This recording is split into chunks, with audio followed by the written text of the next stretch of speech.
اچھا ایک کلام گوھر جاٹوی صاحب کا جیسے میں نے ذکر کیا آپ سے، ہمارے سینئر نوح خان جناب حسن نیاز جعفری صاحب نے کہا کہ یار یہ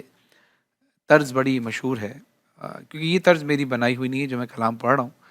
اس طرز پر ایک نعت ہونی چاہیے، اور وہ گوھر جاٹوی صاحب سے ہم درخواست کریں گے۔ پھر ہم گوھر بھائی کے پاس آئے اور گوھر بھائی نے کہا دیکھو بھائی نعت اگر لکھوانی ہے تو نعت میں تو صرف رسول اکرم صلی اللہ علیہ وسلم ہی کی تعریف ہوتی ہے،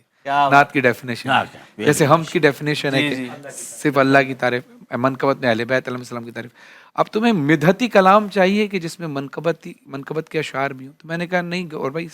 صرف نعت چاہیے، کیونکہ میں یہ چاہتا ہوں کہ ایک پیور نعت ہو جس میں صرف رسول اکرم صلی اللہ علیہ وسلم کا ذکر ہو۔ اب اس میں ایک معجزہ بھی ہے، میں آپ کو اس کلام کے دوران سناؤں گا، وہ کیا ہے سنیے گا،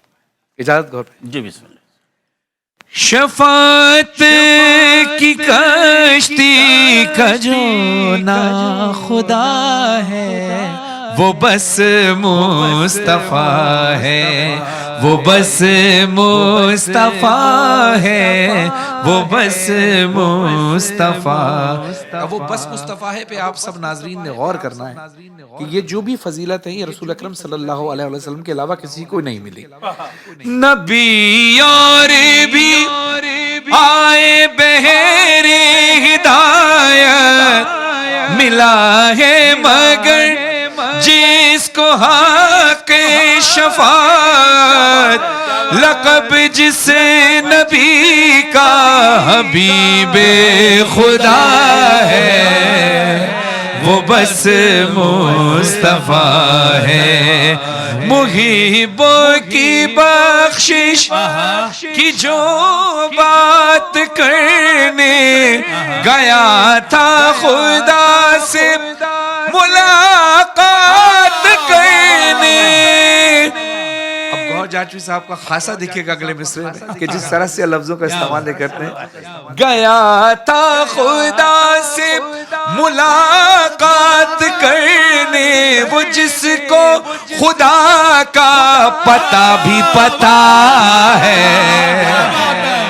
وہ بس مصطفیٰ ہے۔ اجالے ہدایت کہ جو بانٹتا ہے، لحد کے اندھیروں کو جو چھانٹتا ہے، بشر کو دیا جس نے ایسا دیا ہے وہ بس مصطفیٰ ہے۔ اب جس زندہ موضوع کی میں بات کر رہا ہوں سنیے گا، یہ شعر پڑھنے سے پہلے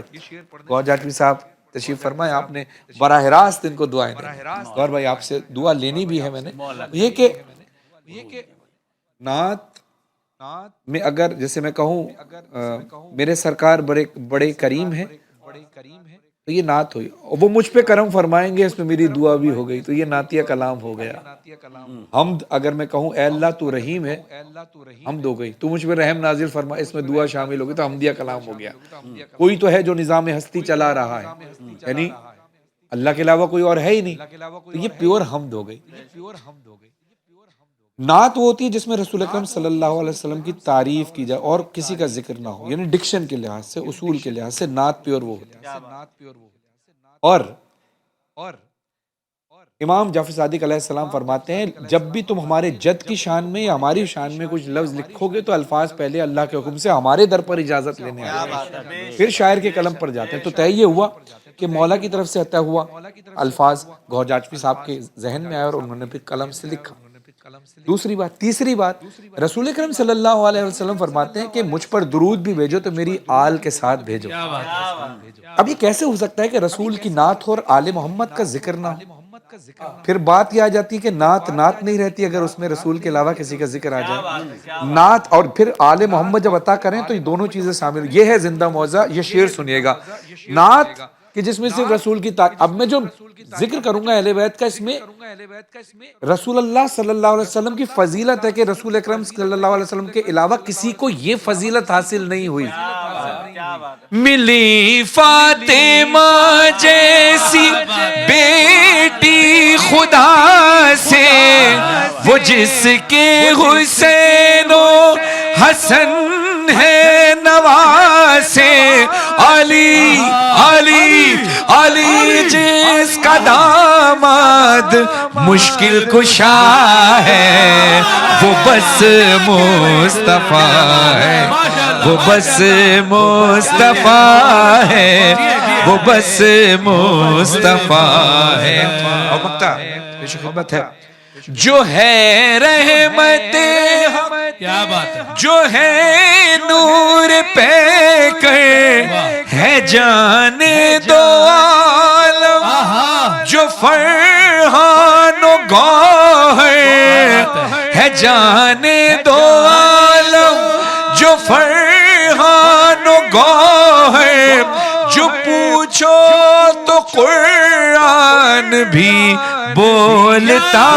ہے وہ بس مصطفیٰ ہے